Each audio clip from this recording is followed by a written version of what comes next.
চট্টগ্রামে কাস্টমস মুক্ত বাণিজ্য অঞ্চল গড়ার সিদ্ধান্ত নিয়েছে অন্তর্বর্তী সরকার। পাশেই গড়ে তোলা হবে সামরিক শিল্প কারখানা অঞ্চল, যেখানে সামরিক সরঞ্জাম তৈরি করতে পারবে বন্ধু রাষ্ট্রগুলো।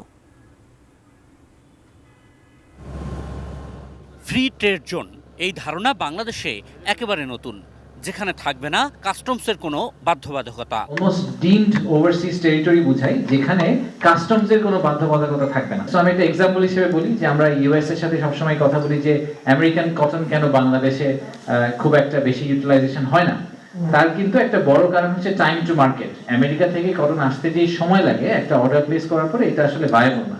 কিন্তু যদি আমেরিকান কটনটা বাংলাদেশের কোনো একটা জায়গায় স্টোর করা যেত, কিন্তু অ্যাজ ইফ এরকম যে ওটা আসলে বাংলাদেশের অংশ না, যদি বাংলাদেশিদের লাগে ওখান থেকে বাংলাদেশিরা ইউজ করবে, আবার ভিয়েতনামিজদের লাগলে ওখান থেকে এটা রি-এক্সপোর্টের ভিয়েতনামে চলে যাবে। চট্টগ্রামের আনোয়ারাতে 650 একর জমিতে এরকম নতুন শিল্পাঞ্চল গড়ে তোলার সিদ্ধান্ত নিয়েছে সরকার। ফ্রি জোনটাতে আমাকে আসলে একটা জেটির ব্যবস্থা দিতেই হবে, যেখান থেকে জাহাজে করে গুডস নিয়ে যাওয়া যাবে। তা না হলে আসলে আমি আমেরিকান যে ইম্পোর্টারকে আমি বলছি আপনি আমার দেশে কটন রাখেন, আপনি এখান থেকে ভিয়েতনামে কটন পাঠান যখন দরকার পড়বে, তাকে যদি আমি নীলফামারি পাঠাই, এটা আসলে লজিক্যাল না তার জন্য।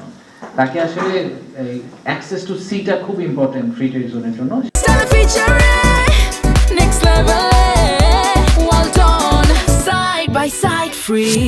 সোমবার দুপুরে প্রধান উপদেষ্টা ডক্টর মোহাম্মদ ইউনূসের সভাপতিত্বে অর্থনৈতিক অঞ্চল কর্তৃপক্ষ বেজার সভায় নেওয়া হয় এই সিদ্ধান্ত। পরে ফরেন সার্ভিস একাডেমিতে এ বিষয়ে বিস্তারিত ধারণা দেন বেজার নির্বাহী চেয়ারম্যান। এই সিদ্ধান্তটা আজকে হয়েছে, এটাকে কার্যকর করতে হলে বেশ কিছু আইন এবং বেশ কিছু নীতিমালা বিধিমালায় পরিবর্তন আনতে হবে। সেটা আগামী সরকার ওভার টাইম করবে। এদিকে বাংলাদেশে প্রথমবারের মতো সামরিক শিল্প কারখানা অঞ্চল গড়ারও সিদ্ধান্ত নিয়েছে বেজা। এজন্য চট্টগ্রামের মিরসরাইতে 850 একর জমি বরাদ্দের সিদ্ধান্ত হয়েছে। ডিফেন্স ইন্ডাস্ট্রিয়াল জোনে কি ধরনের প্রোডাকশন হবে সেই ব্যাপারে আসলে এটা যেহেতু একটা আন্তঃরাষ্ট্রীয় বিষয়, আমার মনে হয় সেটা ডিফেন্স ইন্ডাস্ট্রিয়াল জোনের যারা অপারেটর তাদের কাছে থাকলেই ভালো হয়।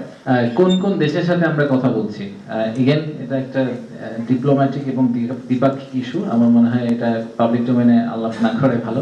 সো এটুকু আমি বলতে পারি যে আপনারা হয়তো খুব ইজিলি প্রেডিক্ট করতে পারেন যে কোন কোন দেশের সাথে আমাদের সৌহার্দ্যপূর্ণ সম্পর্ক আছে।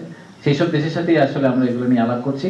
সোমবার বেজার সভায় এই দুটি সহ মোট 4টি সিদ্ধান্ত হয়। এছাড়া মিডা, বিডা এবং পিপিপি সংক্রান্ত আরও কিছু সিদ্ধান্ত হয়েছে। 2025 থেকে 2030 সালের মধ্যে আমরা কি কি করব সেটার একটা প্রাইমারি কনফার্মেশন নেওয়া হয়েছে।